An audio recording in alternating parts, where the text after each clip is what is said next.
Hi, I'm Don Britton. Welcome back to the Don Britton channel. It's been a while since I've been on, but I wanted to come back and share some things with you that I feel is very important in the times in which we are living in.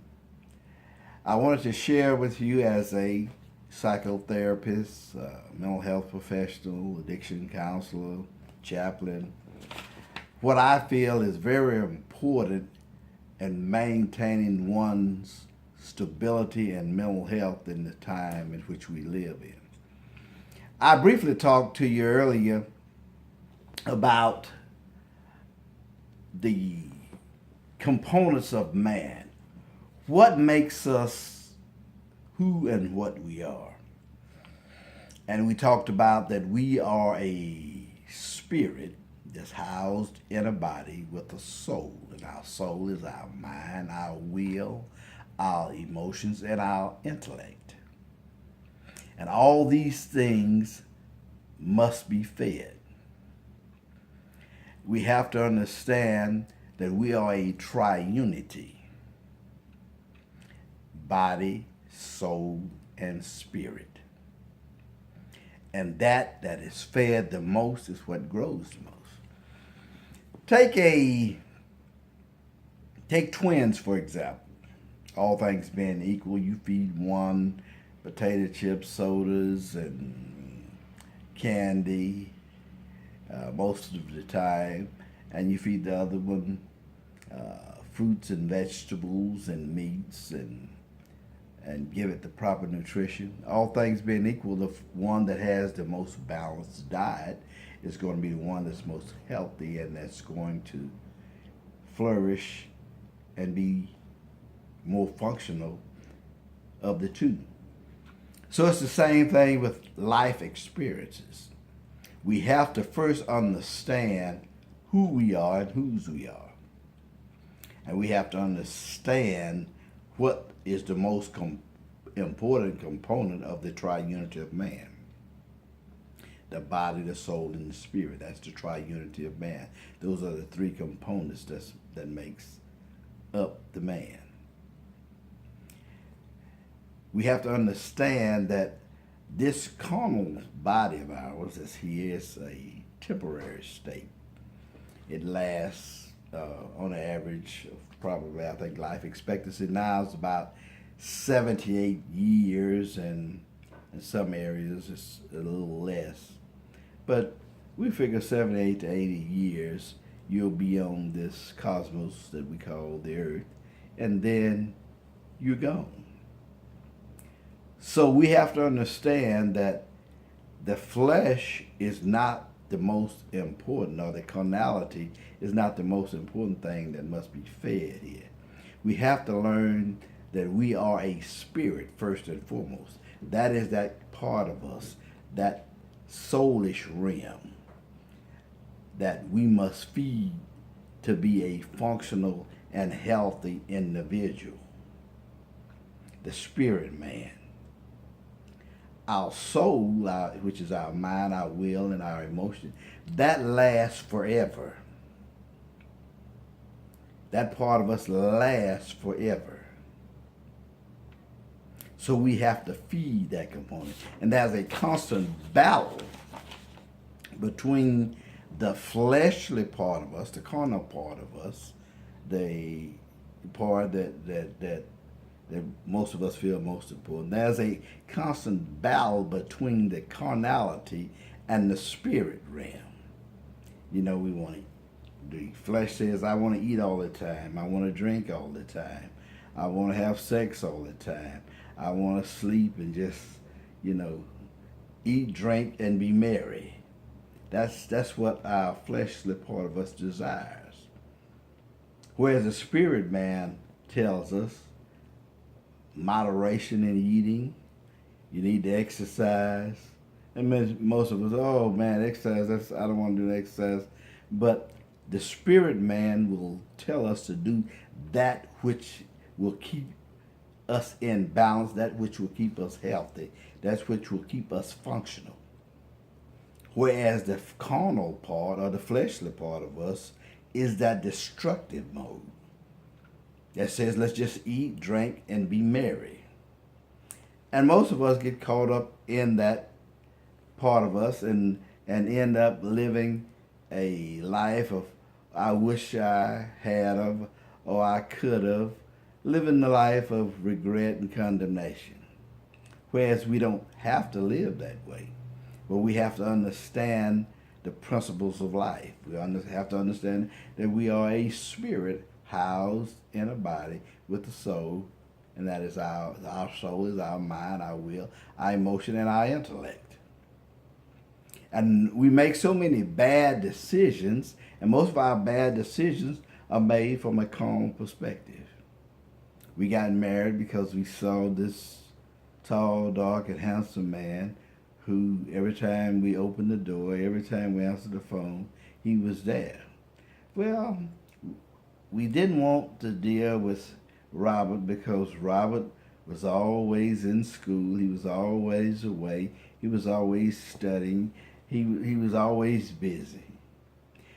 But I liked Pookie because Pookie, every time I opened the door, Pookie was there. Pookie was entertaining. Pookie was always telling me all those sweet nothings in my ear. Well, what you didn't realize, the reason Pookie was always there and around because he didn't have a job, because he wasn't working. Because he had nothing better to do than like the buzzards, hoover over something dead, just waiting for it to take his last breath so he can swoop down on it. The buzzard mentality. But because we fed into that carnality, because we fed into that what appeared temporarily to be satisfying, and then we end up getting caught up in something that leaves us with lifelong consequences, or either short-term consequences and problems.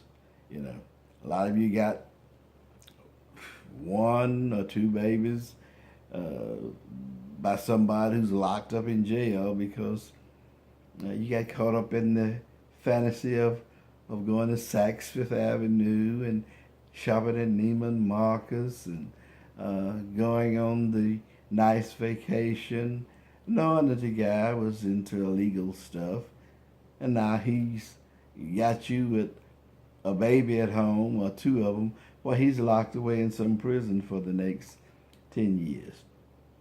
So we have to understand that who we are and whose we are. We have to understand that we are a spirit housed in a body with the soul, and our soul is our mind, our will, our emotion, and intellect. We have to understand that there's a warfare that goes on constantly. The flesh against the spirit and the spirit against the flesh. And these are contrary one to another that keeps us from doing the things that we need and should do. But once we become aware of who we are and whose we are, then we can make better decisions. But until that time, we will keep making those same bad decisions and falling in those same traps. So what do we need? What do we need to do to become a whole person? First, we have to learn to crucify this flesh by fasting, through prayer, through meditation.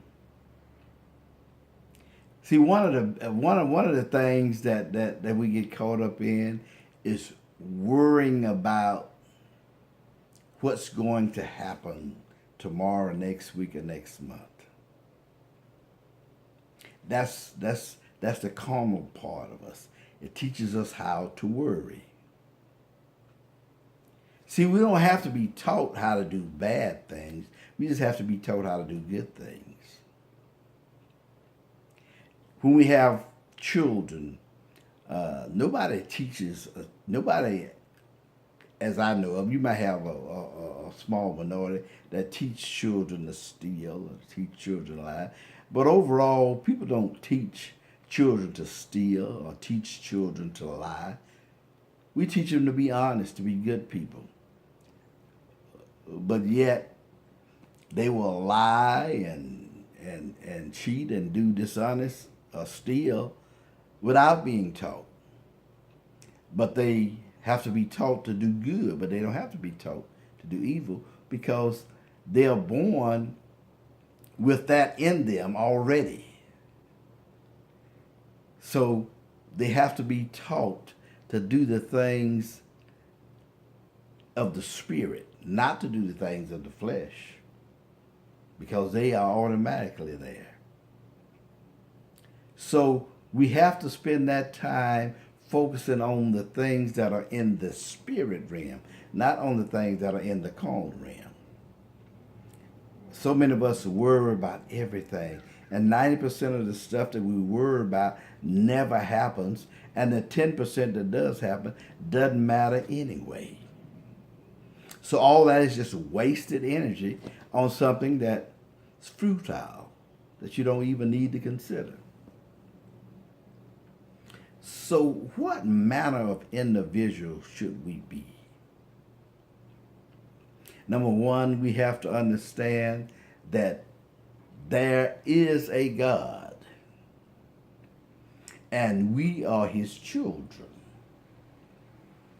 And we are being made in his image if we allow ourselves to be made in that image. If we allow, God does not force us to do anything. He does not overrule our free will. We have to be empty vessels. In other words, we have to come to God as an empty vessel and ask him to fill us with his precious spirit. And once we come to him as an empty vessel, getting rid of all our pride, getting rid of all our arrogance, getting rid of all the carnality, the lust, the things that keep us caught up in this vicious cycle of wanting and fear and anger and frustration. Once we put those things aside and come to God as an empty vessel and ask him to fill me with your spirit. Fill me with your spirit. And it has to be a regimented thing that's done on a constant and a daily basis. You need to start praying before your foot hit the floor in the morning. You don't need to get out of the bed until you pray. I choose to pray to God in the name of Jesus Christ, Yeshua. Now, it works for me. And I believe it'll work for anybody. So you have to understand who you are. And then you have to live in that realm. Because it's all about life is about the choices that you make. And the choices that you make are going to be directly impacted by who you think you are or who you think you're not. It's going to impact the decisions you make about life. And if you are a carnal person, all you can see is a dollar bill, a big house, a big car. Ain't nothing wrong with money and a big house and a big car. I'm not saying those are bad things. Those are good things. Everybody wants a nice home, a nice car. But you cannot come to the point where you think that's the ultimate goal in life. The ultimate goal in life is to have a relationship with God, your fellow man, and to plant some seeds of righteousness within that 70 to 80 years that you'll be here on this earth. You don't have to seek the money. You don't have to seek the fame. You don't have to seek the carnality. Those things will seek you. And see, that's the trick of the enemy that we call Satan. We spend all the time seeking things, and if you seek the creator of the things, the things will automatically come with the Creator.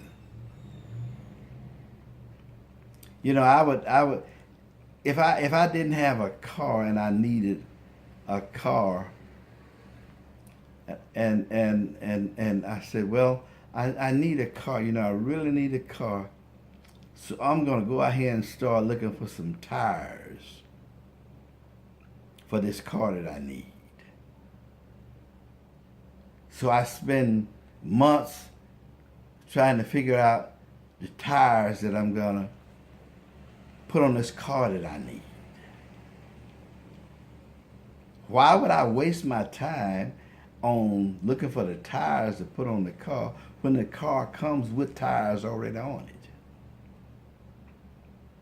So this is how we spend our lives trying to get riches, glory, and fame, and all the things that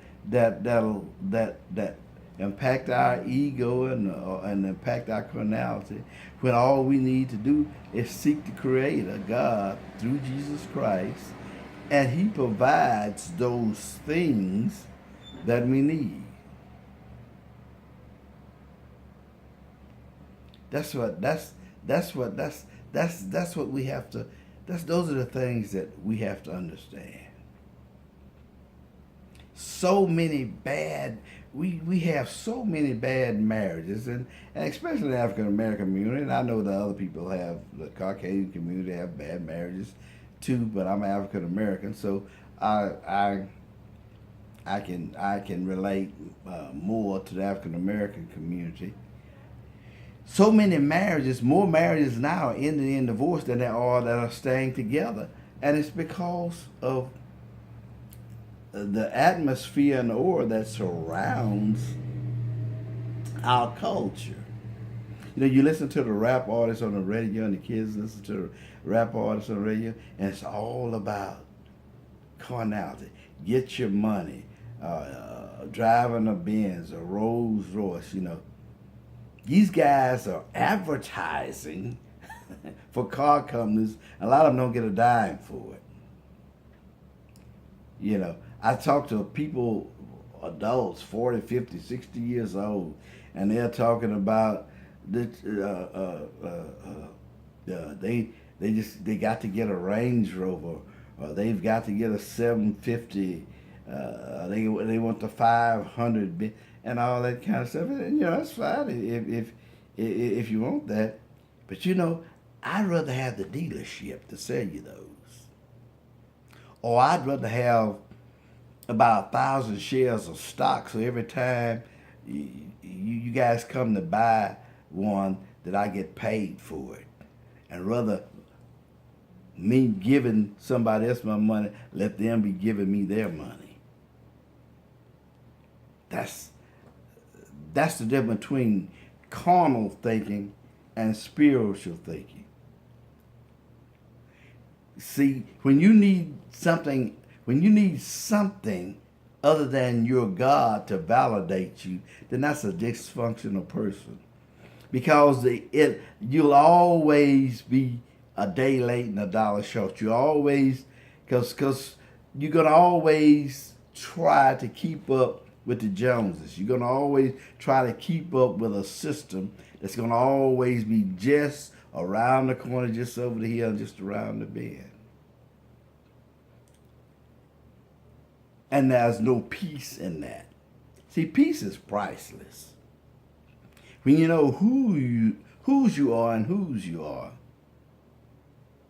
you don't have to be validated by what kind of car you drive. You don't have to be validated by what kind of suit you wear. You don't have to be validated by what area you live in or what community you live in. So many people walk around with ulcers and high blood pressure and taking all kind of medication because they're so caught up in the carnality, trying to be validated, trying to impress, dress to impress, fake it till you make it. All that nonsense and stinking thinking that's ingrained in their psyche. And these spirits are transferred to the youth. You know, and it's because there's a lack of self-identity. They don't know who they are and whose they are. See, if a person doesn't know the purpose of a thing, they will always and inevitably abuse that thing. If I don't know the purpose of a wife, if a wife doesn't know the purpose of a husband, then they are always going to be confusion. Because there's always going to be competition. There's always going to be strife. There's going to always be division. Because the two parties don't know the purpose. They don't know who they are and whose they are. They don't know the purpose. They just know that society said that this is something you should get. And most of the time, people who have that type psychic mentality get involved in relationships to see what they can get out of the relationship, rather than to be in a relationship to enhance each other. And I tell couples all the time in counseling, if you're focusing on how you can make, if a wife focuses on how she can make her husband happy, and the husband focuses on how he can make the wife happy, then the end result is everybody is happy. That's the end result. And when the wife is happy, normally the husband is happy. And when the husband is happy, normally the wife is happy. And guess what? That goes down to the children. The children are happy and functional. So we have to feed into the things of the Spirit, not into carnality. And we have to understand what's important. What's important is our relationship with our God, our relationship with our family, and our relationship with our fellow man. And once your focus is to do that, then the rest of it comes automatically. You don't have to be out here trying to figure out how you're going to buy, how you're going to pay for your BMW, how you're going to pay for your Benz, how you're going to pay for your house. You don't have to figure out all that. Focus on getting a relationship with the Creator, and the Creator will take care of the rest of it. For it is your Creator's desire to bless you, that you prosper and be in good health. That's what God tells us in the Holy Bible. That's the purpose of Jesus Christ. He says He wants you to prosper and be in good health as what your soul prospers. Your soul has to prosper. What's your soul? Your mind, your will, your emotion, and intellect. Once that is in order, then everything else is in order. It's a package deal. It's a fixed fight. Your end was established from the beginning. Live like you're going to die tomorrow, and plan like you're going to live forever. Don't worry about anything. Don't be anxious for anything. But with all things through prayer and supplication to God, make your requests known unto Him, and He'll keep you in perfect peace. Don't worry. Be happy. This is Reverend Donald Britton, psychotherapist. It's been a pleasure to be here with you and to be a part of your life. I thank you for visiting. Go to our website, Gospel Unlimited Ministries. GospelUnlimitedMinistries.com is our website. Check out my bestseller, Breaking the Bonds, An American Justice System Uncovered. I think they'll both be a blessing to you, and it'll be a blessing to this ministry as well. Just remember, God loves you. I love you. There ain't a thing you can do about it. Until next week, stay tuned, and we'll be back. Bye now.